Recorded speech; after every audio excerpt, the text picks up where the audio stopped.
How does a boy born into poverty become the richest man in the world? Andrew Carnegie is the personification of the American dream, an extraordinary rise from the very bottom to the absolute top. However, I must warn you, there are two different sides to Andrew Carnegie. On the one hand, he was a hypocrite. He preached about workers' rights publicly, and yet privately he slashed his workers' wages, significantly increased their working hours, and essentially exploited his staff as slave labor in barbaric, dangerous conditions to build his fortune. He destroyed unions, and his actions resulted in countless unnecessary, brutal deaths. And yet, on the other hand, Andrew Carnegie may be the greatest ever philanthropist. After becoming the richest man in the world, he then spent the rest of his life giving almost all of that money away. He funded universities, schools, and nearly 3,000 free public libraries around the world to help others improve their own position in life. He's also responsible for incredible innovation that helped build America and change the way we do business. Carnegie's story is both inspiring and shocking, and involves several other business titans. For example, Carnegie was bitter rivals with Rockefeller and also ended up making the biggest business deal in history with JP Morgan. But before all that wealth and drama, we need to travel back to 1835, where a young boy is born into abject poverty.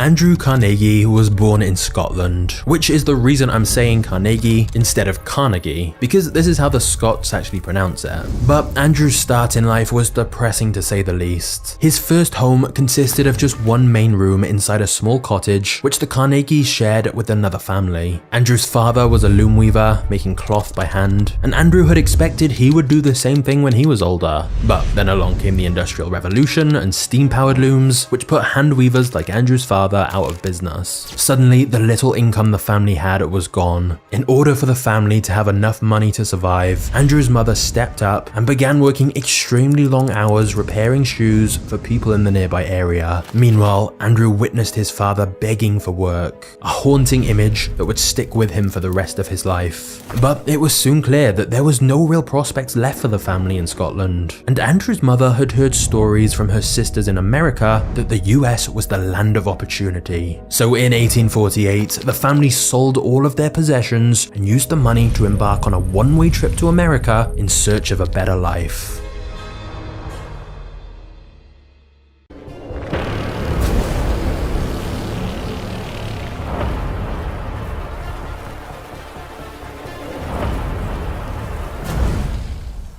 The family arrived in Pittsburgh, Pennsylvania, which was a hub for manufacturing, but both of Andrew's parents struggled to find consistent work. So Andrew dropped out of school after just 5 years of education, as he knew the family needed him to find work and provide another source of income to support themselves. At the age of 12, Andrew's father found him work in a cotton mill, working 12 hours a day and making $1.20 per week. Andrew would later reflect that no amount of money ever made him happier than that first paycheck. He felt proud to be helping his family out in some way, and better yet, Andrew was soon promoted to be engineer's assistant, where he stoked the boilers in the textile factory. It was slightly better pay, but the job literally gave him nightmares. He'd wake up sweating that there'd been an accident at the factory and he'd been engulfed in flames. So by the time he was 14, Andrew had found himself another job, this time working as a messenger boy at a local telegraph office. His job consisted of him biking all over the Pittsburgh area to deliver telegrams. Not only did this job pay more, $2.50 per week, but it gave him the chance to meet influential people within the city's business community as he delivered them telegrams. Andrew learned who the most important and influential people in the area were, and made sure to memorize their names and faces so that if he ever saw them in the street, he could say hello. And this strategy worked. Andrew soon caught the attention of a man named Thomas Scott, a regional manager for the Pennsylvania Railroad Company, a huge business and the largest railroad in the country. Tom took a liking to Andrew and hired him to be his personal telegrapher and private secretary. Andrew's wages jumped up to $35 per month. But even more importantly, this was a massive opportunity to see firsthand how a major corporation was run. Andrew immediately showed great potential, and thus Tom Scott decided to essentially mentor him. It's believed Tom saw something of himself in Andrew. They'd both started out very poor, but had huge amounts of ambition and work ethic. But for Andrew, this connection would prove to be invaluable, as Tom Scott would later become president of the entire company. And since Andrew was Tom's protege, Andrew advanced up the company's ranks quickly as well. He worked closely with Tom to oversee the railroad expansion. There's no doubt this mentorship played a pivotal role in Andrew's future, and helped him understand the ins and outs of running a profitable business. The two had a close bond, and Tom fondly referred to Andrew as "my boy Andy." However, whilst things were looking up for Andrew's future, they weren't for his father. After 7 years in America, Andrew's father died age 51, a broken man, and a victim of the Industrial Revolution. One day, Andrew came home from work to see his mother crying, and he vowed to her then and there he would become rich and take care of her. Whilst Andrew said this with conviction, there's no way either of them could have possibly guessed just how crazy things were about to get.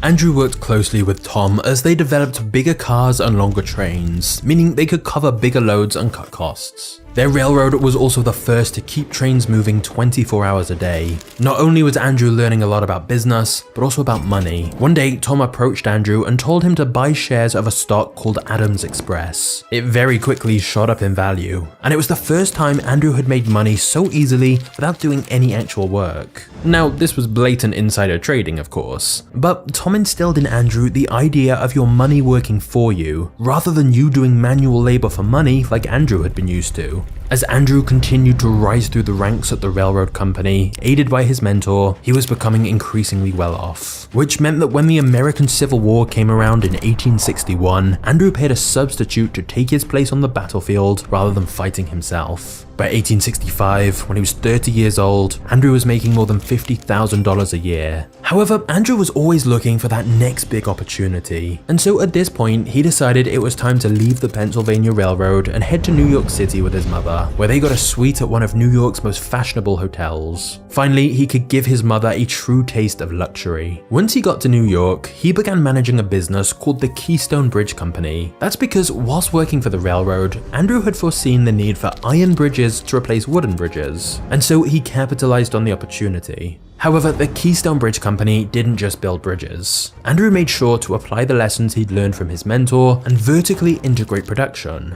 meaning they had their own iron mills to produce the iron for bridges rather than relying on iron mining and extraction companies like their competitors. This gave Andrew more control and the ability to cut costs, so he could offer better prices and dominate the market. Not just that, but Andrew had something most of his competitors didn't: connections in the railroad industry. He was able to sell a lot of bridges to rail companies looking to expand their routes thanks to the contacts Andrew had previously made. And one day, Andrew was approached with an intriguing proposition: building the largest rail and road bridge in America at the time, over a mile long, that would span the Mississippi River and connect east to west like never before. This would be a game changer for the railroads, but it quickly became clear why nobody had done this before. A normal bridge would not withstand the Mississippi current. They would need a stronger building material like steel, but at the time, it was extremely expensive and difficult to make in large quantities. That's why steel was used for small items like cutlery and jewelry, but certainly not for a huge structure like the bridge Andrew was planning. But Andrew felt convinced that steel was the future.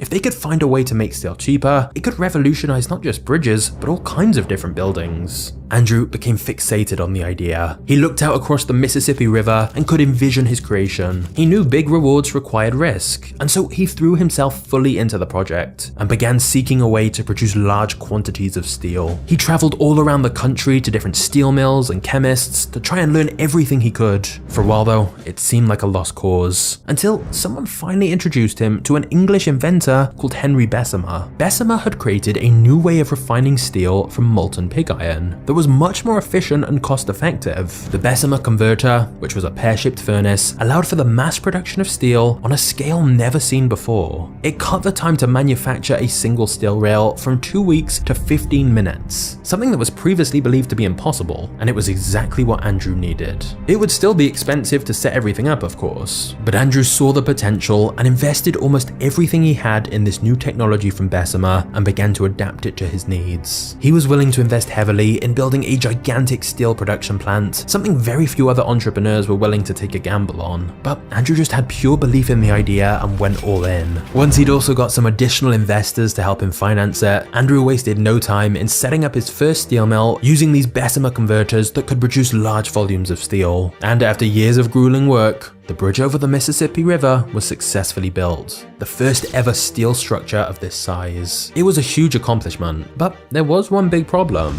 Nobody believed a bridge that big across a river was safe. Back then, bridges collapsing was not uncommon, and people weren't used to seeing bridges this size, so Andrew had to prove it was safe. Now, at the time, a popular superstition was that elephants would not walk across foundations that were unstable. So, Andrew had an idea. On the opening day of the bridge, where the public gathered to see what would happen, Andrew arranged for a circus elephant to lead a parade across the bridge. When it crossed successfully, people followed behind feeling reassured, and the bridge was officially open for business. The Eads Bridge, as it's now called, is still there today, built with Carnegie steel. But for Andrew, he was no longer just thinking about bridges. With his new steel mill able to create steel in such large volumes, it was time to start thinking much bigger.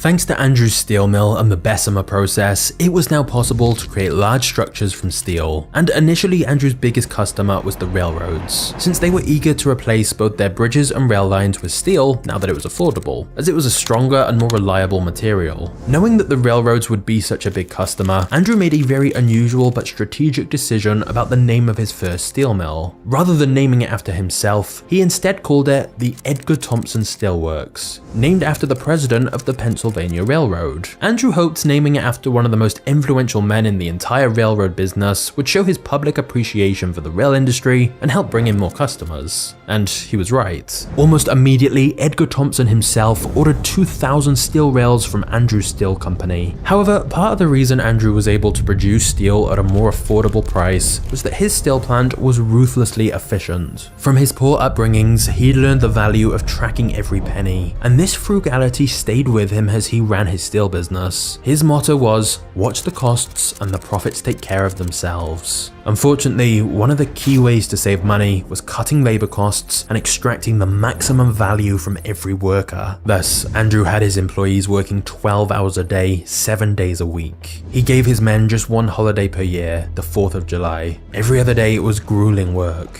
Countless workers suffered devastating injuries from the job, and deaths were a common occurrence at Carnegie Mills. Since workers weren't provided much protective equipment or safety measures, as cutting costs was always the priority. Employees were pushed to their absolute maximum, both mentally and physically, and Andrew tried to inspire competition between workers by pitting them against each other. Whilst this did help them produce record amounts of steel, this then became the new standard quota that they were expected to hit every week.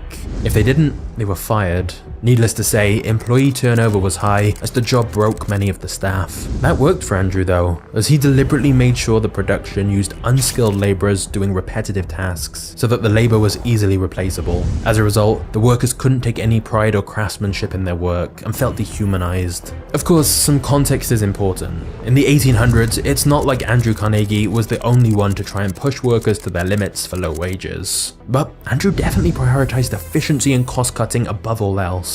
And whilst it was brutal for the employees, it certainly was effective. Andrew's relentless drive for efficiency meant his mills were some of the most productive in the entire world. Soon his mill was capable of rolling out 225 tons of steel a day. Andrew Carnegie had found a way to mass produce cheap steel and was fueling the growth of a nation, giving the country all the steel it needed and making himself a fortune. And even though Andrew was strict about the costs, this doesn't mean he wasn't willing to spend big in the short term if it meant improved efficiency. For example, as technology advanced, he was always looking for machines to replace the jobs of people. Since machines didn't need sleep, he would be willing to immediately get rid of an entire process or plant or department if there was a more efficient way to do things. And he became known for making quick and ruthless decisions. One example of an innovation Andrew used was to install new systems that improved material handling, including overhead cranes and hoists, which sped up the steelmaking process and therefore boosted the production capacity of his mills. And just like he'd done in the past, vertical integration was always Andrew's goal, ensuring he controlled all the companies in the supply chain. So for example, he wanted to own the supply of raw materials, all the way through to making the steel, and then even transporting the finished goods to customers. By controlling all stages of production, he cut costs even further.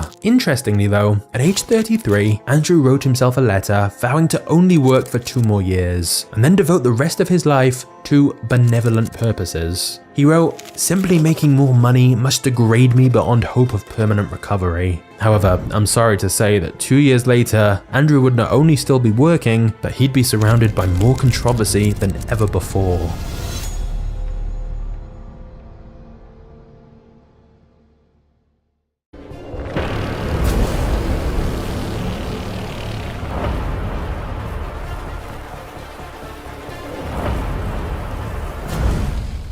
After a very successful start in the steel business, disaster suddenly struck for Andrew Carnegie. His biggest customer, the railroad business, began to face some major problems. They had been building railroads so rapidly that there were too many railroad lines competing with each other, and after the stock market crashed and economic activity slowed, suddenly the railroads didn't have enough business to sustain them. The country was facing a brutal depression around this time, and for Andrew Carnegie, the major problems the railroads were having meant orders from the railroad industry suddenly dried up, as they no longer had the money to buy his steel. This put Andrew in a perilous position himself, as his business model only worked if selling large quantities of steel. However, one man saw all of this as an opportunity he could exploit: oil magnate John D. Rockefeller. Knowing how desperate the railroads were for more cargo, Rockefeller negotiated a huge discount with them to ship very large quantities of his oil on the railroads at a much lower price. Desperate for money, they agreed at first, but the discount was so high that it became unsustainable, and they realized they couldn't survive on the prices Rockefeller was paying. So they tried to renegotiate and find a middle ground, but Rockefeller said no, and instead pulled his oil off the trains completely. Since he was one of the railroad's biggest customers, this made the situation go from bad to worse,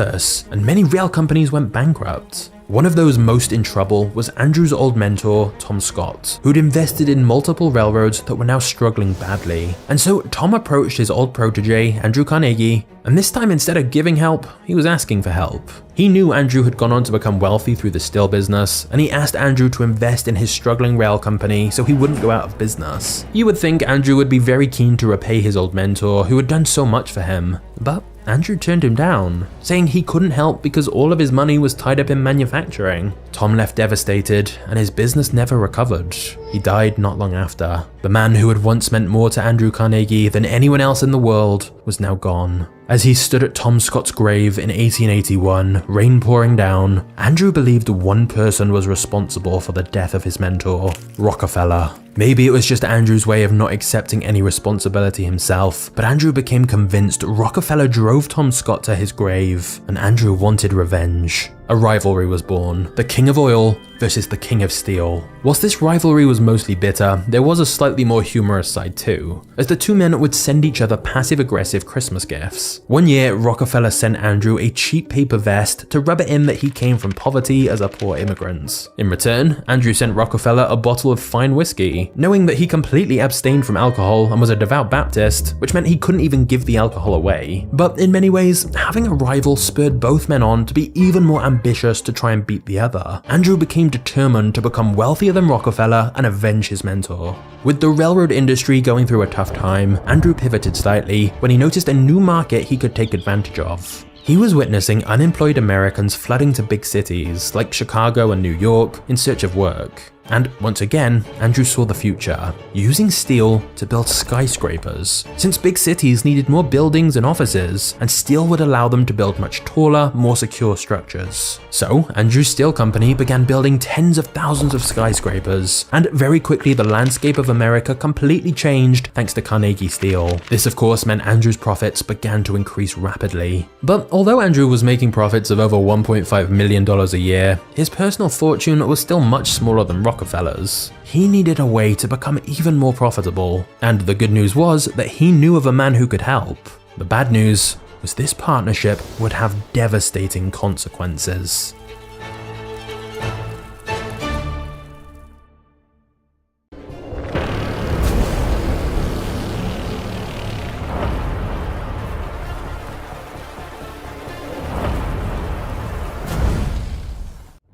To help run his steel mills, Andrew brought in a man named Henry Clay Frick, another industrialist who had a reputation as a cutthroat executive known for his ruthlessness. Henry Frick had set a goal of becoming a millionaire by the time he was 30, and he'd succeeded in that. In fact, he was known for getting what he wanted by any means necessary. Whereas Andrew was actually quite thin-skinned and cared about what people thought of him, Frick did not care at all. He was merciless, and Andrew believed a partnership with Frick would give his company the edge it needed to completely dominate the steel industry. While some questioned giving Frick so much power within his company, immediately Frick started to prove his worth. Through fear and intimidation, Frick renegotiated improved contracts with suppliers for Andrew's company. Frick also used his toughness to cut costs further and eliminate waste. But most importantly, by putting Frick as the face of the company, it allowed Andrew to deflect any blame or criticism away from himself. For example, despite record-breaking profits, they decided to cut worker wages even further.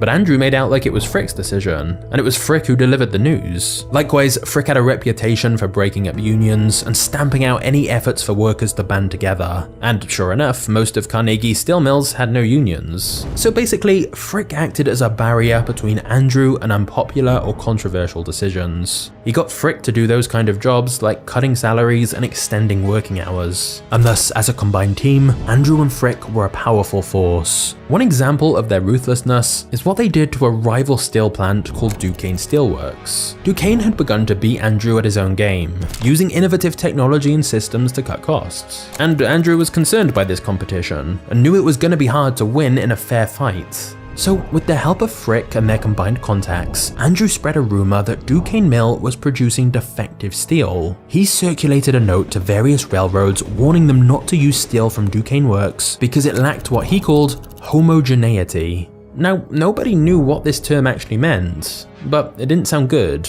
In fact, it sounded scary enough that it frightened off many customers from buying steel from Duquesne, as they were concerned about its quality. Now, these rumors that Andrew spread were completely made up, but he knew that if Duquesne's sales slowed enough, they'd become unprofitable. And at that point, Andrew temporarily undercut Duquesne's pricing to quicken their demise. He was willing to make a loss on orders if it meant taking customers from Duquesne and driving them out of business. Within a year or so, Duquesne was in financial ruin, and Frick negotiated a deal for him and Andrew to buy Duquesne Steelworks at a bargain price. Once they bought Duquesne Steelworks, they learned of the techniques they'd been using to drive down costs, and they implemented the exact same process at their other mills. The same process that a few months earlier they'd been telling everyone not to trust. This was just one example of Andrew and Frick doing whatever it took to win. And spreading lies about a competitor was nowhere near the worst thing they did.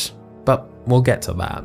For now, Frick was proving his worth. Profits nearly doubled in the first year of these two teaming up. By ramping up production and slashing costs, Andrew and Frick had the profits to buy out other competitors in the area and open more steel mills, which only saw Andrew's personal fortune rise even higher. By this point, he would have been a billionaire in today's money. However, Andrew Carnegie's reputation with Henry Frick would result in several controversies that would forever tarnish Andrew's reputation that he worked so hard to cultivate. The first disaster came when Frick purchased land in the hills of Pittsburgh and built a private members-only club for the wealthiest men in the country. It consisted of about 50 industrialists, bankers, and influential people, and the most prominent club member of all was Frick's partner, Andrew Carnegie. They called it the South Fork Fishing and Hunting Club, and since they wanted their own private lake to fish on, they took control of the South Fork Dam, the largest dam of its kind, holding 20 million tons of water. Just 14 miles downriver was a working-class town called Johnstown, consisting mainly of steelworkers and their families. Unfortunately, the club were much more concerned about adapting the dam to suit their own needs rather than worrying about making it safe.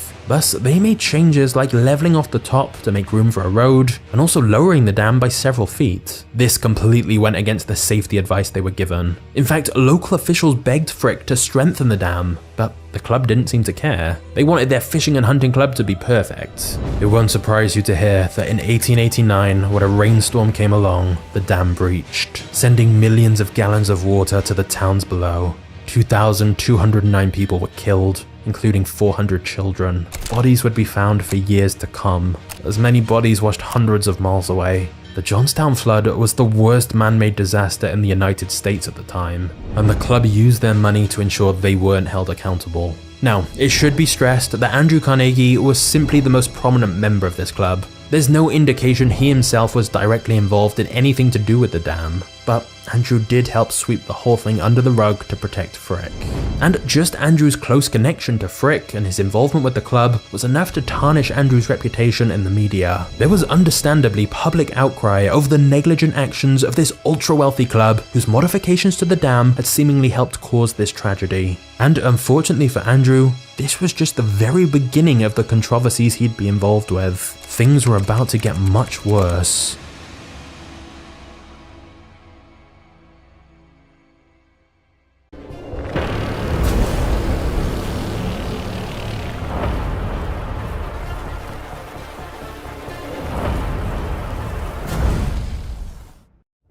Unrest was brewing amongst Andrew's workers. They were quite rightly feeling like wage slaves with no chance of progression within the company. They were witnessing Andrew's fortune grow rapidly whilst they struggled just to survive. What was most infuriating is that in a public essay, Andrew championed the right for workers to organize into unions, and yet privately, his company constantly tried to squash them. Andrew publicly seemed to be saying all the right things to make himself look good, and then in private, he had Frick do the exact opposite and make life hell for his workers. Another example of this was how Andrew built a library near his first steel mill, which he said was for his workers at the Edgar Thomson Steelworks. But the reality was, his employees worked such long hours they wouldn't get a chance to use it. Not to mention that he employed many unskilled labourers who couldn't read anyway. The library seemed more about his own self-preservation than actually caring for his workers. If he truly wanted to help them, he'd have given them the raises and safety measures they wanted, not a library. But Andrew loved being the good guy, opening libraries with extravagant ceremonies and writing essays on workers' rights, whilst making Frick the face of the unpopular decisions and the scapegoat for his dirty work.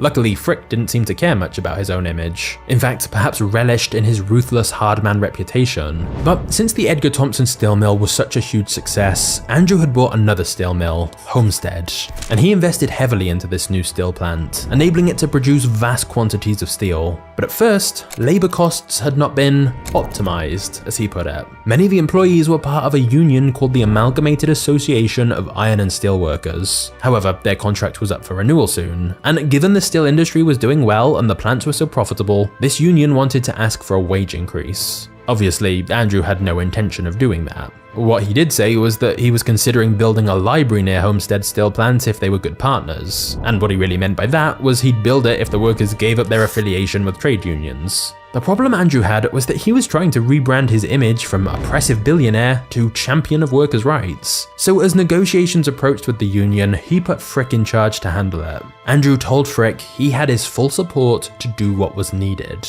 Meanwhile, Andrew decided to distance himself from Frick and the whole union negotiations. He was well aware of Frick's aggressiveness and how nasty this dispute could turn. So in May 1892, Andrew took a long vacation to Scotland, leaving Homestead fully in Frick's hands. Basically, Andrew wanted to publicly distance himself from the situation and give himself plausible deniability if things escalated. But privately, Andrew's message to Frick was clear: do whatever it takes. And thus, Andrew Carnegie, the man who had publicly championed workers' rights and unions, had ordered Frick to crush the union at their plant. Before he left for his vacation in Scotland, Andrew gave Frick one more instruction: increase production levels at the Homestead steel plant even higher before the union contract expired in the summer, which would mean they had a stockpile of material if negotiations failed and the workers went on strike. And indeed, Frick began to squeeze everything he could out of the workers. Work days grew even longer, despite the fact having such exhausted employees working in a dangerous environment like a steel mill caused more injuries and fatalities. It's estimated 9% of all steel workers industry-wide died on the job.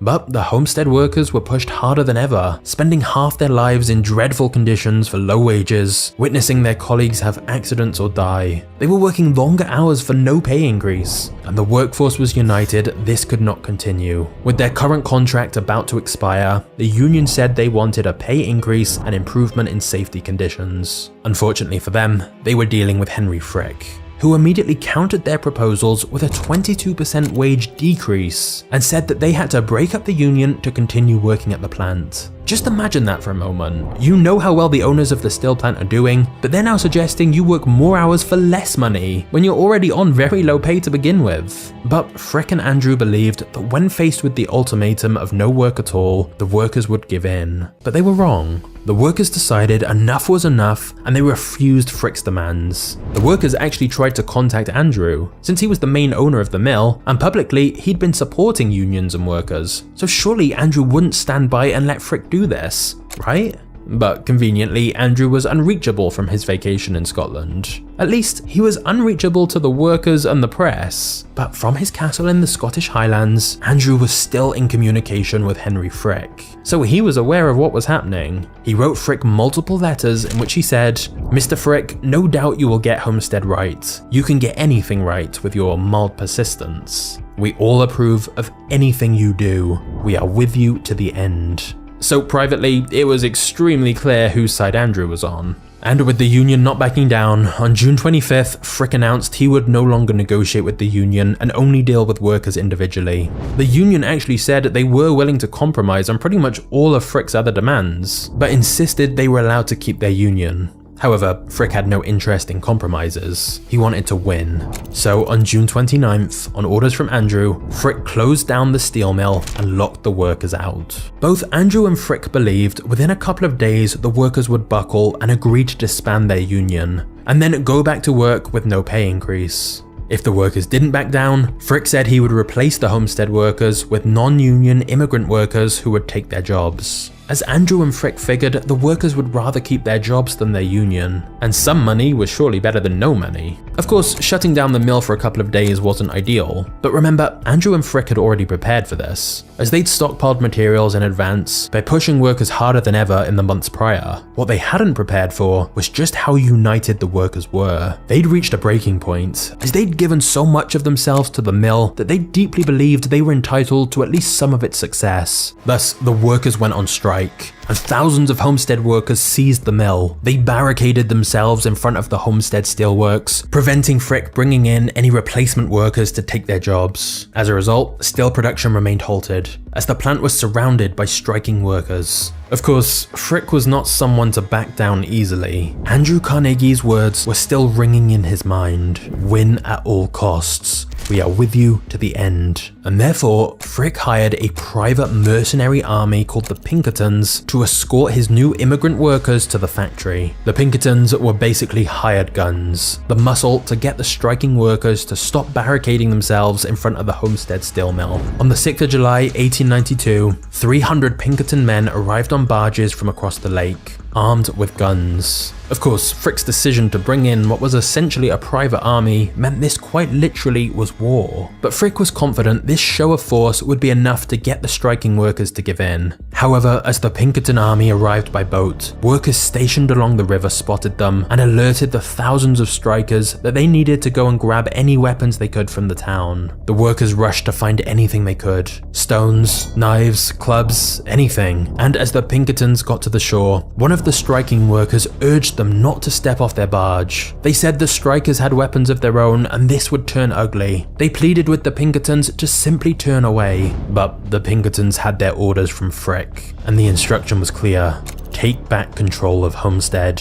Now, historians still aren't certain who fired the first shot, but what we do know is that very soon the area surrounding Homestead Steel Mill was filled with the sound of stones, bullets, and cries. The battle had begun. The striking workers rolled a flaming freight train car at the Pinkerton barges. They also tossed dynamite in the river to sink the Pinkerton boats, and pumped oil into the river and tried to set it on fire. In response, the Pinkertons fired their guns and violent chaos broke out. For 12 brutal hours, the battle raged on. During the fighting, it's estimated 9 Homestead workers were killed, 7 Pinkerton army men were killed, and countless people on both sides were injured. So much blood was spilled, and people on both sides lay dead and brutally beaten. But when the fighting stopped, it was the Pinkertons who surrendered. In truth, when Frick had hired them, they'd not expected the workers would put up a fight like this. And somehow, the striking workers had managed to hold their ground. The workers thought they had won, and Frick would now be forced to negotiate with them.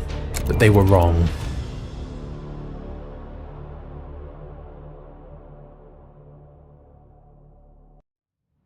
Before we get to the next chapter, it's time to answer a question I get a lot. What music do I use in these videos? And the answer is today's sponsor, Epidemic Sound. I've been using Epidemic Sound myself for years, and that's because I really believe music is one of the most overlooked parts of making videos. When you have the right soundtrack, it can make the video so much more engaging. But the problem if you use music normally is you can't monetize, and you may get a copyright strike. And that's why Epidemic Sound is the perfect solution. They have a huge library of over 35,000 songs and 90,000 sound effects that you can use while still fully monetizing your video. Everything's categorized by mood and genre, so you can easily find the perfect tracks you need. Honestly, I love their service, and I think every creator would benefit from it. And if you use my link in the description, you'll get a free 30-day trial to test it yourself. And any videos you post using their music will stay monetized even if you cancel. It's seriously a great deal, so click the link below now to get started for free.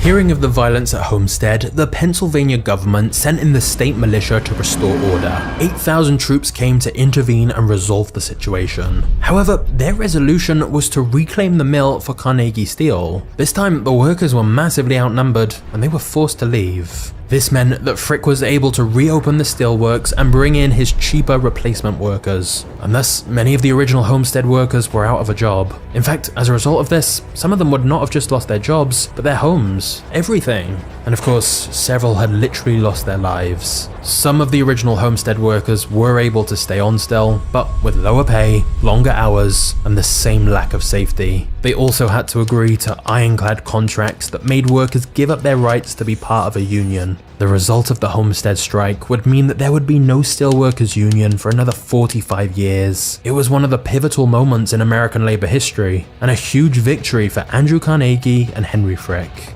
However, whilst from an economic perspective, Andrew had got exactly what he wanted, his carefully cultivated image was in shambles. The public were outraged over the violence that had taken place at Homestead. Andrew extended his stay in Scotland, hoping the backlash and controversy would blow over eventually, but in reality, it would leave a permanent stain on his reputation. He was dubbed the arch sneak of this age, whilst another quote from the time said, "Say what you will of Frick, but at least he was a brave man. Say what you will of Carnegie, he was a coward." After all, it seemed like Andrew hid away and sent others to do his business. But this does raise the question, how much blame can Andrew actually take for the Homestead tragedy? Now, in his autobiography, he didn't feel he deserved any blame. He still maintained he had no idea what would happen and took no responsibility. He wrote that nothing in all my life, before or since, wounded me so deeply, and it seemed like he saw himself as a victim just as much as the workers. He said, "Had I been there, the tragedy would not have occurred." He was insistent, he was unavailable, and had no idea about the events of Homestead until it was too late. And in defense of Andrew, it's true that he was in Scotland during all of this. If he'd been there, it's definitely possible things would have been different. It was Frick who ultimately hired the Pinkertons, and I don't think Andrew or Frick actually believed any fighting would take place. They thought the workers would give in once the armed Pinkertons arrived. It's not like Andrew intended this or could know exactly what would happen, and I certainly don't think Andrew ever wanted or thought any blood would be shed. But unfortunately, he miscalculated. And Andrew, as the main owner of the plant, surely has to take some responsibility, because multiple documents and letters clearly show Andrew was well aware of Frick's plan to put down the union, and he repeatedly gave Frick approval and assurances to do whatever was necessary. For example, one of Andrew's letters in the middle of the tensions specifically said, "Never employ one of these rioters, must not fail now." And of course, it was Andrew who put Frick in charge of it all, despite knowing that Frick had used Pinkertons in the past. Andrew was well aware of Frick's brutal methods and what his intentions would be. Andrew also knew how tense the situation was and how easily it could escalate, and yet he kept sending letters encouraging Frick. Andrew could have stopped the whole thing long before it ever got to a point where people were killed. And so, whilst it would be unfair to fully blame Andrew for the events of Homestead, his suggestion that it was completely out of his hands also doesn't seem true either. And it can't be denied Andrew benefited from the whole incident. He dealt a massive blow to the unions and cut his costs further. This allowed him to reinvest in more expansion and thus build his own railroads to transport goods from the plants. Plus, public support for the Homestead workers began to fall after people heard stories of the violence and the way they had beaten Pinkerton men. Support then dropped even further when an anarchist tried to assassinate Henry Frick in revenge for his savage treatment of workers during the Homestead strike. This anarchist wasn't even connected to the Homestead strikers though, and his assassination attempt failed, as he tried to shoot Frick in the head but instead hit his shoulder. As the gunman was dragged away by guards, Frick said, "I do not think I will die, but whether I do or not, the company will pursue the same policy and it will win." Frick didn't die. In fact, in true Frick style, he was back to work as normal that same week. But all of this did seem to change public sentiment slightly, especially as many people could see that Carnegie's low-cost steel did have great benefits for the whole country. And thus, without a union and with dwindling public support, the workers had no bargaining power and wages remained low. The workers did try to reorganize several times, but Andrew and Frick implemented an elaborate system of corporate spies in their steel mills, basically meaning they had men working for them who kept managers up to date on any employees who were potentially trying to organize anything or band together. As a result, they could stop any union efforts before they ever developed. As a result of these spies, people were scared to say much to each other, and any sense of community had been destroyed. A common phrase at the time was, if you want to talk at Homestead, you must talk to yourself. Given that Andrew's own father actively campaigned for better working conditions when he was alive, it does make it even stranger that Andrew was so willing to crush unionizing efforts. But honestly, all throughout his life, Andrew seemed at a conflict with himself. On one hand, genuinely believing workers deserved more, but also knowing that in order for him to win in business, he had to drive down costs and be more efficient than his competitors. Andrew was clearly keen to just try and move on from the whole incident though. In a letter to a friend, he wrote, "Oh, that Homestead blunder. It's fading as all events do, and we are back at work selling steel for £1 for a halfpenny."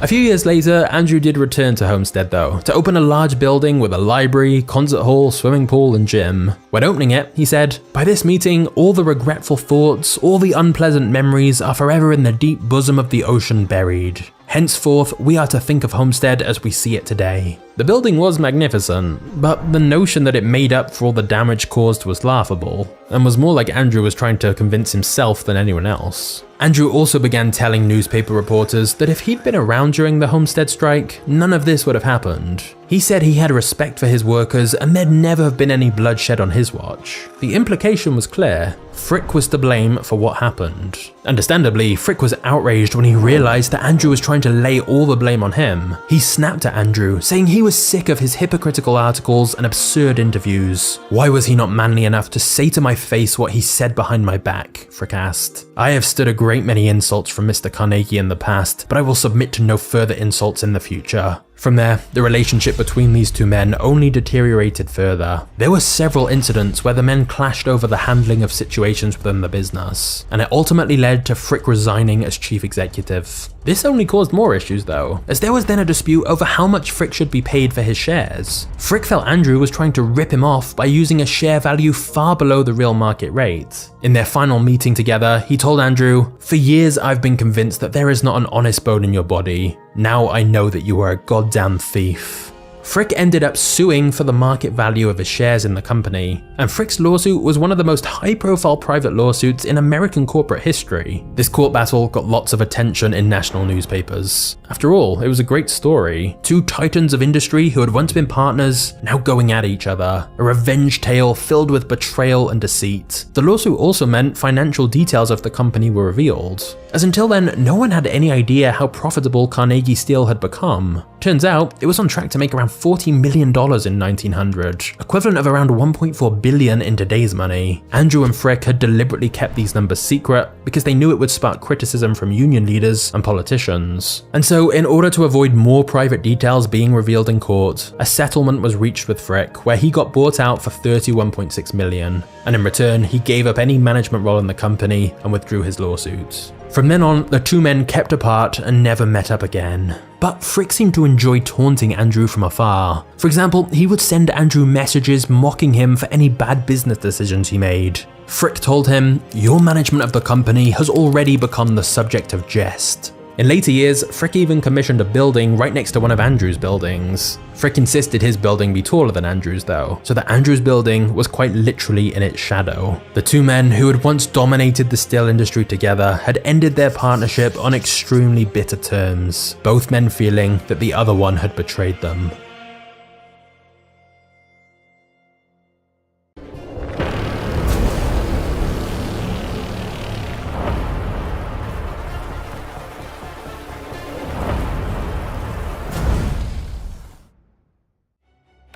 Despite the controversy, Andrew's steel mill continued to thrive.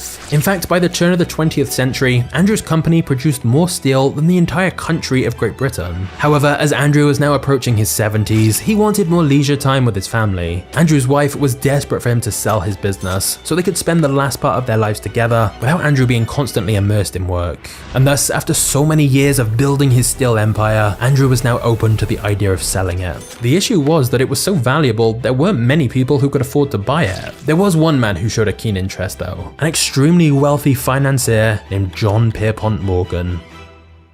Remember how we said earlier that the railroad industry had gotten into a bit of a mess? Well, JP Morgan had used that to his advantage, buying up underpriced railroads and merging them together to create hugely dominant companies, thus building a fortune in the railroad industry. And after conquering the rail business, JP Morgan had turned his attention to one of the country's most other profitable industries, steel. The problem was his plants weren't as efficient or low cost as Andrew Carnegie's, and JP Morgan knew if he wanted to dominate the steel business, his best hope was buying Andrew Carnegie's company, rather than trying to compete with him. The deal was actually brokered by another recognizable name, Charles Schwab, who at the time was president of Carnegie Steel, as he was the one who had replaced Henry Frick. And thus, Charles Schwab was the middleman connecting these two magnates together. Charles first approached JP Morgan to find out if he was interested, which he was, and then Charles suggested the idea to Andrew. But it's reported Andrew's wife gave Charles Schwab a piece of advice. She said, "Ask my husband about selling his company when you're on the golf course, as that's when he's most relaxed and in a good mood. Oh, and let him win." Sure enough, it worked, and Andrew agreed to the idea of selling his steel empire to JP Morgan. If they could agree on a price, of course. So in 1901, JP Morgan told Andrew Carnegie to write down the number he wanted for his business. On a piece of paper, Andrew wrote $480 million. With inflation, that price works out around $17 billion today. But it's reported that JP Morgan merely glanced at the paper and without any hesitation agreed on the spot to the deal. When the two men shook hands after signing, Andrew said to him, "I wonder if I could have asked you for $100 million more." To which JP Morgan answered, "If you had, you would have got it." But still, it was the largest business transaction in American history. And once the deal was complete, JP Morgan then combined Carnegie's steel company with several other steel companies and created US Steel, the world's first ever billion-dollar corporation. Meanwhile, the sale of his steel business made Andrew Carnegie the richest man in the world. The boy born into poverty in Scotland with seemingly no hopes and no connections had risen to the highest financial level imaginable. He'd made obscene wealth. But at what cost? And what was he gonna do with all that money? Hey guys, before we get to the next part of the story, I just want to say that if you find these videos interesting, please consider turning on notifications for Magnates Media. I'm working on some even bigger projects right now, so if you want to make sure you see them when they're ready, just hit the notification bell now. Also, I just want to say a massive thank you for watching this channel. These videos do take a long while to make, so honestly, I really appreciate all your comments and support. So yeah, thank you for everything, and now let's get back to the story.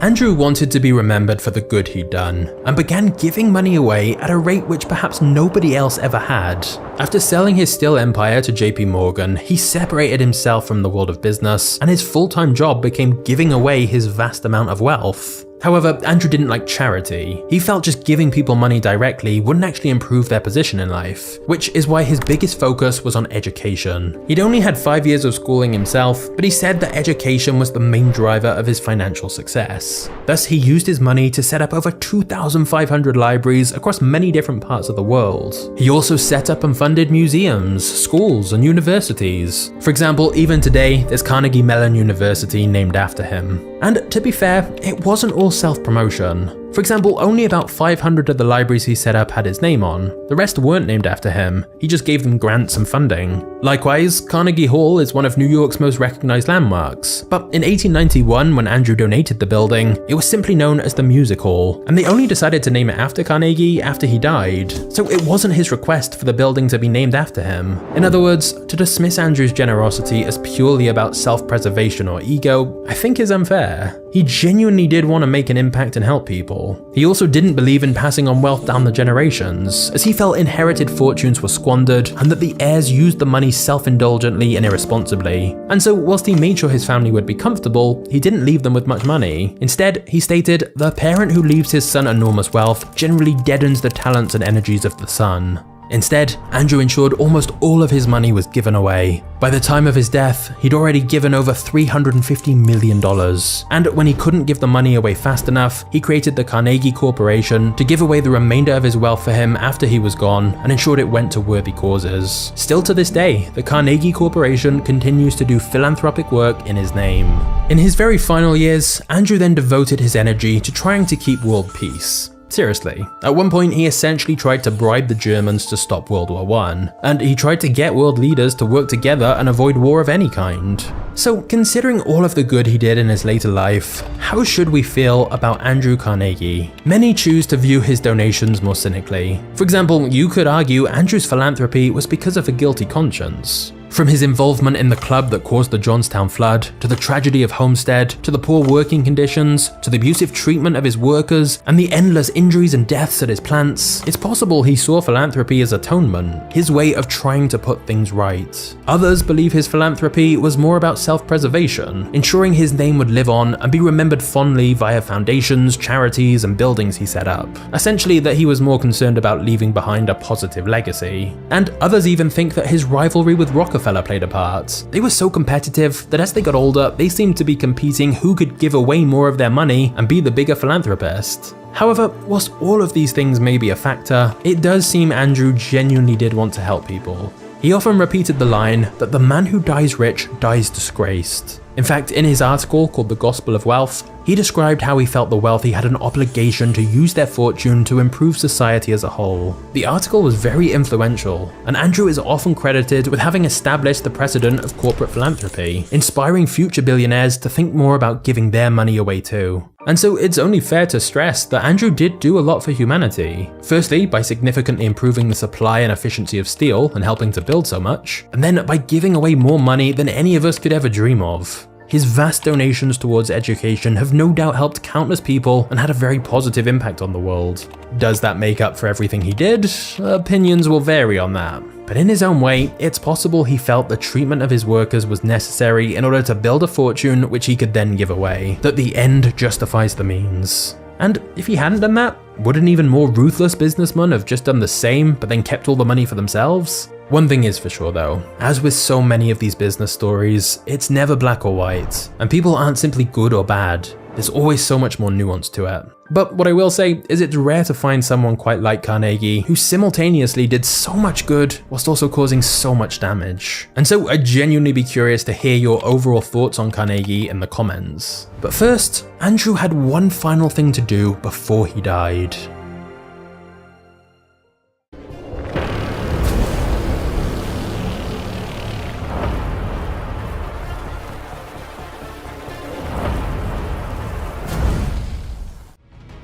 In his final years, knowing that his time on this earth was nearly up, Andrew Carnegie still had one final piece of business to attend to. He sent a messenger boy to deliver a message to his old business partner, Henry Frick. The two men had not seen each other in many years since the lawsuit. In his note, Andrew reasoned that since both he and Frick were growing old, wouldn't it make sense to put past grievances behind them and patch things up? Surely it was time they made amends and met up in person. Frick read Andrew's letter and told the messenger, "Yes, you can tell Carnegie I'll meet him." He then threw the letter away in disgust and said, "Tell Carnegie I'll meet him in hell, since that's where we're both going."